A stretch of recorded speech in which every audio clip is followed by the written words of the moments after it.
Now, I thought, and I know you might disagree with me, but I thought what Kirstie Allsopp suggested about people buying homes, she said go north and buy homes. That would build the economy of the north if people went level it up, wouldn't it? Some of the homes up there yeah. would help out, yeah. I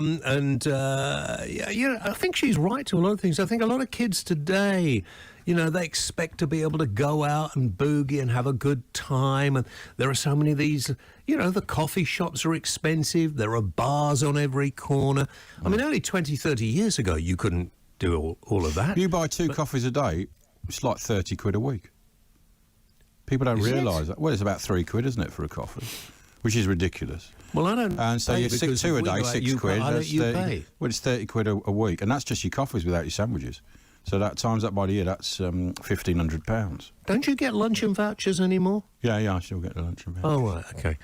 But, there's been quite a tirade against her from usually thick and rather stupid people because they can't do maths. She's right. I mean, but everybody thinks they should have everything for nothing. But Tom, there's a guy, Tom, here, has texted you, James. He says, now the average house price in London is 12.2 times the average salary. 20 years ago, this ratio was 4.4. Shut up, you boomer. Shut up, you twallop. If you go out and work a bit more, mate. Go out and make some more money. No, what he's saying is you are part of the problem. I'm not part of the problem. Why am I part of the problem? Why am I part of the problem? Because you bought houses cheap and... it's like people saying, oh, but you're overprivileged white. Yeah, Sod off. That's true as well, yeah, that's true. Yeah. Well, what about you then? No, I'm not. That's just you. Tom's ready. Tom Spencer from the... Oh, right, okay. The chief organiser. Tom Spencer, chief organiser of the... London New Liberals. Oh, who's got a Liberal on the show? I don't know. How did that get through? Anymore. And gosh. political commentator. Well, he can't be a Liberal and a political commentator. He doesn't... Can he? Don't know. Let's find out. But don't say anything rude about him. No, okay. I don't think he heard anything. Okay. Right, let's do it. Tom Spencer, good evening. Evening, James. Oh, my good evening. Gosh, is he old enough to be a political commentator? Well, they're all of them are young now, aren't they? They're very young, every political commentator. We're just getting too friggin' old. We're old, that's what it is, yeah. Yeah. But you see, I'm sorry, I'm not actually allowing for age or sex or colour anymore. I just treat everybody the same way.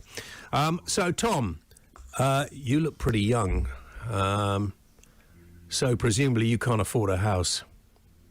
Well, no. So I'm 20. I'm a student. I'm not. Oh well, hang on. If you're a student, that's your own bloody fault. I don't really think I want to. Students annoy the hell out of me. I used to enjoy them calling in, but now they're so... Well, what are you studying? Are you studying medicine? Shut up. Medicine, it's all right. Well, yeah, but he's not. You can see that. So easily offended, You really shouldn't be on this show, Tom, for your own good, mate, for your own good, because there's no political correctness here.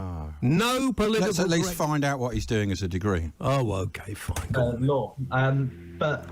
he's going to be a bloody lawyer. That's the last thing anybody needs in society, Ash. No, fantastic. Law is exactly... yeah, you might need a lawyer one day. And I'd also... I won't need a lawyer one day, no. And also, but anyway, James, go on, Tom. Yeah, so also I'd say it's worth taking a person that they are not jumping thinking they're a young person, they'd be a politically correct lefty. Although we call did you say you were a politically correct lefty? No, sir, I've said you shouldn't assume that a student that I'm a politically correct lefty gets offended. Can I sorry, Tom, I'm being sensible a minute. Have you got a phone on? Listen to me, Tom. Have you got a phone on there somewhere? Because I can hear a buzzing of a phone, which is restricting us hearing what you're saying. Unfortunately, the fan on my laptop's being quite noisy at the moment. You've got a fan sitting on your laptop? With the fan within the laptop, which prevents the laptop from overheating. Yeah. I haven't got one of those. Yeah, you will have. There's all fans in there to keep the processors cool. Yeah. I'll try and adjust the fan. No, right. Apparently I'm told it's because I'm so old I got my headphones so loud nobody else can hear it. So off you go, Tom. It's stopped now. Oh, no, there it is. Can you hear it, Ash? Yeah. Why is she telling me I'm too old? going. I've got my headphones on. So I think the story which I was told to discuss was about Kirstie Allsopp's. You weren't told, Tom, I hope. You were asked if you'd be interested in commenting on it. Yes. So Right, fine. my views on this are that Allsopp is largely out of touch. She's someone who bought her first house at the age of 21 with the help of her father, the 6th Baron Allsopp. This is someone with a landed title, someone extremely wealthy. I think when she bought it, the average house price was about £51,000. Adjusted for inflation, about £112,000. Today, it's over double that. I'm not like the person who checked them for you. I'm not going to put all the blame on boomers. But I think what she's arguing is quite unrealistic. I wouldn't put any blame on them if you want to last on this interview, that's for sure. But go on. Part of the problem. Shut up, Ash. Go on, Tom. Yeah, the way it is simply that it's now a lot more expensive to buy a house than she realises. Simply cutting out Netflix. Netflix is what, £5 a month? That's not going to Well, that make... was a sarcastic comment. You must, even you lot at your age, must know about sarcasm. I know Well, it's adding not all these packages up widely. is what counts, doesn't it? You know. You add all the coffees up and the packages and the Sky and everything, and you come up with £400-500 a month. You can do easily. But You also shouldn't have that- gone to university, Tom. You're going to build yourself up with more debt. You should have gone out there. Depends what lawyer he's going to do. Depends what type of lawyer he's going to be. We don't need lawyers anymore. Golly.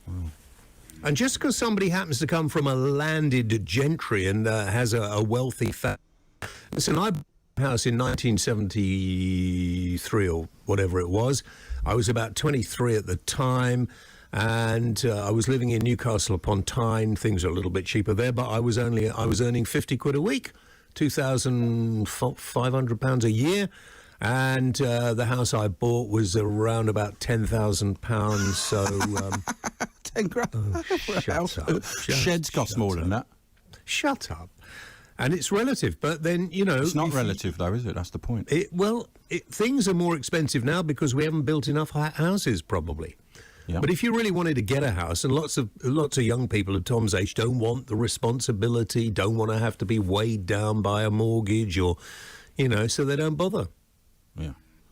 Well, I think that is the reality for some people, that they don't want a mortgage. But the fact is, in 1973, if you wanted to buy a house, it took the average person about 2 years savings, and that's not based on what they were spending. That's just based on an objective measure of how much one can save when you look at other costs. Right now in London, it's about 12 years. In the Northeast, which is the most affordable place in the country, it's still almost 5 years. Oh. So it's a lot easier to, even if you were earning £50 a week in 1973, to save to buy a house, and it took a much shorter time.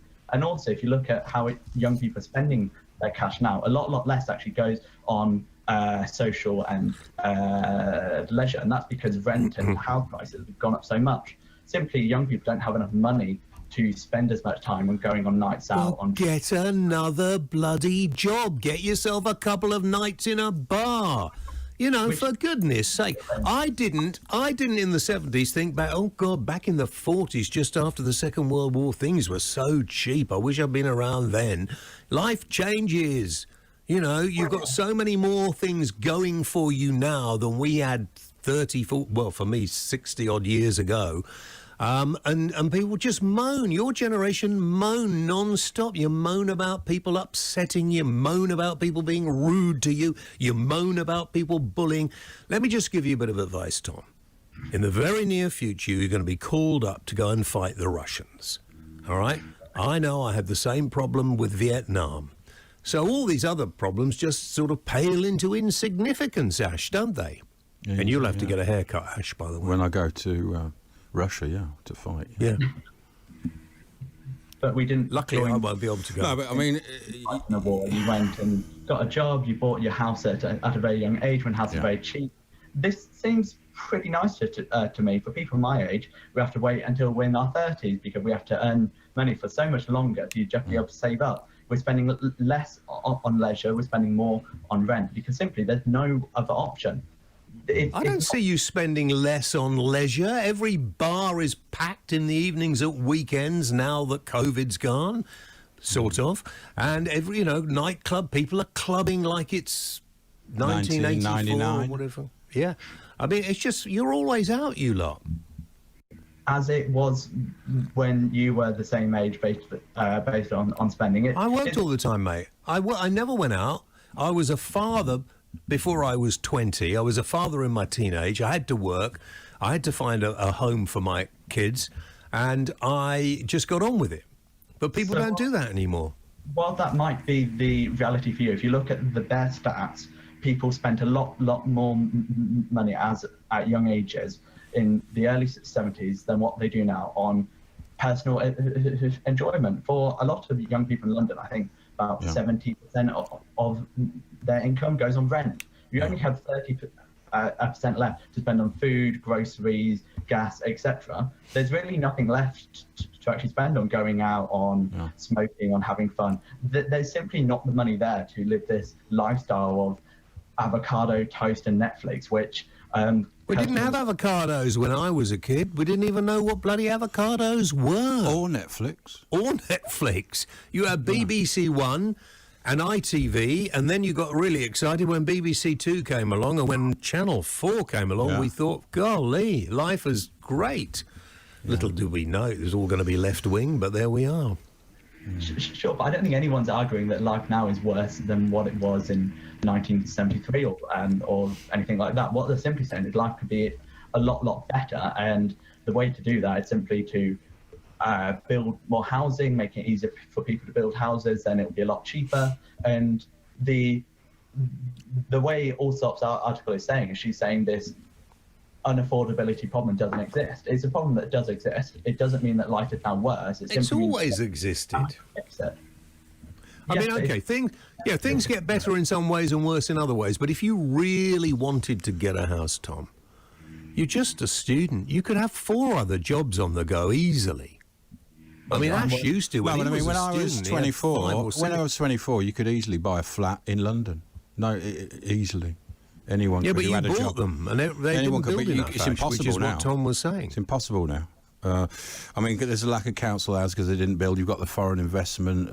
There's so many problems. It's so clear if you look at vacancy rates. I think in the late 80s, about 7% of flats in London were empty, and that was simply because landlords couldn't sell them for the price that they wanted to, so they had to reduce rents, and that meant that the price for people who wanted to buy them and rent them was a lot less. Nowadays, it's like 3%.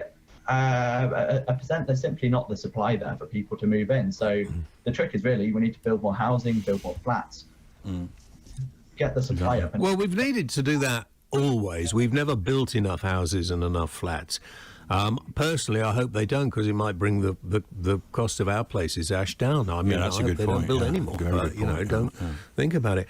But that was always the way. And, a lot of people, when I was young, didn't want to buy anywhere. And now, like most other countries where most people rent, that's what seems to be happening. So I don't know why people are moaning. They're just as happy to live in a rented place as a place they're buying. But the reality is most people aren't happy. If you look at the statistics, people are getting older and older before they buy their first house, and they're actually spending less and less on non-housing costs because the rise in housing relative to income is so much. So people do want to buy a mortgage. I would like, when in a realistic market, so in the 1970s, I would likely graduate from uni, work for 2 or 3 years, and then based on the saving, I'd be in a position to buy a home. That's the position my parents were in. That's the position my grandparents were in. That was just the reality then. The reality now is likely, even if I work in a very highly paid job, I'm going to have to save up for 6, 7, 8, 9 years to just get that first starter home. And that's the problem with Allsopp's article. It doesn't acknowledge that. It's simply taking us a lot longer to reach that same point, even if we are extremely frugal and save hard. Yeah, but you're not. You've all got your gym memberships. You've all got your sort of foreign people love to go on holiday. Come on, I know you'd love it as well. And if you really want something, it's more expensive and everything else nowadays, maybe.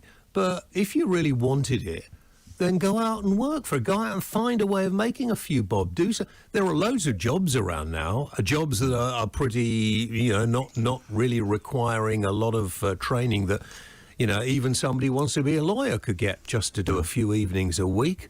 Yeah, and there's I still tried certain to get areas Ash to go out. There's still certain areas where you can buy a flat. I mean, not down south, but are people not prepared to move? Is that a problem as well, Tom, do you think? So I think the key thing is people should be able to move where the jobs are that they want to. You are a lefty, aren't you, Tom? Not at all. You're a flipping liberally lefty. People should this, people should that, listen, I wish I had £1 million in the bank. I wish I had all the things that some other people have. I wish I had as well, but it ain't possible. But the thing which I'm saying should be the case is not something which is a pipe dream, which has never happened or doesn't normally happen in most places. If we want a productive economy, we need to have the best workers be able to move to the most productive places. That doesn't just mean moving to London. That means moving to Newcastle, Leeds, Manchester, everywhere throughout the country where the better jobs are. But simply in each of those places, it's really expensive to live there, and it's discouraging people from moving there. And that means when firms want the best workers, they have to pay them a lot more to get them there, because they have to pay so much more in rent or. Well, if that's what will happen. It's the supply and demand. If you need to pay a certain amount of money to get somebody to be able to work for you, then you're going to have to do it. And then people will moan that they're getting taxed too much. The wages have come down a lot, haven't they, over 20 years as well? Yes, if we look at the real wages since the Great Recession, they've pretty much stagnated. If we look at productivity growth between 2010 and 2020, didn't increase at all. There's really no massive increases in. But you have to cut your cloth, Tom. I think I earn a third of what I used to earn. Maybe 19 years ago, and you have to take into account how you live and what you do and where you go. Which is true from a personal finance point of view, but what we're debating is the economics and the policy of the fact that simply it is a lot more expensive and a lot harder to buy a house, and that is the core which we're discussing. And simply Allsopp is wrong. We're discussing whatever I want to discuss, Tom, so don't get all lawyerish on me. Whatever I decide, I might want to talk to you about whether you like bluebells in the spring or not. Okay, last, what would you, if you were a politician, which lawyers sometimes end up being, and I imagine that's where you'd like to go, what would your policy be now, fairly quickly, because I'm running out of time? What would you want the Prime Minister, bless his cotton socks, to do if you were able to ask him? Remember, he listens to this show.